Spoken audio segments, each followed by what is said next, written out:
জীবদেহের গঠন ও কাজের একক হল কোষ।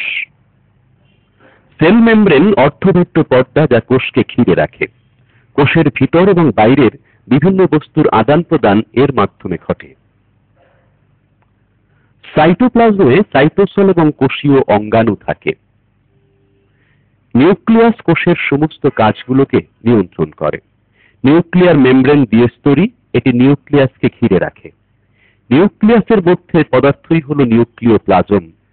এর মধ্যে থাকে ডিএনএ। ডিএনএ কুণ্ডলী পাকিয়ে তৈরি করে ক্রোমাটিন। কোষ বিভাজনের সময় ক্রোমাটিন তন্তু দলা পাকিয়ে ক্রোমোজোমে পরিণত হয়। নিউক্লিয়াসের বাইরে যে অঙ্গাণু শ্বসনের মাধ্যমে শক্তি উৎপন্ন করে তাকে বলে মাইটোকন্ড্রিয়া। এই প্রক্রিয়ায় গ্লুকোজ অক্সিজেনের সাথে বিক্রিয়া করে শক্তি, কার্বন ডাই অক্সাইড ও পানি উৎপন্ন করে।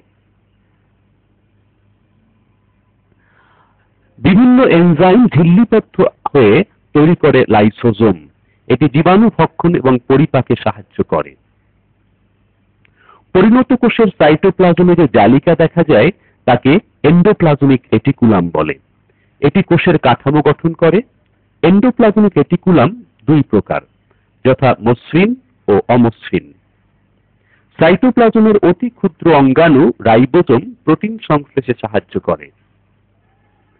গোলজি বস্তু ছোট ছোট নালিকা ও ফোস্কার মতো হয়ে থাকে। সেন্ট্রিওল কোষ বিভাজনের সময় মাকুল যন্ত্র গঠন করে এবং কোষ বিভাজনে সাহায্য করে।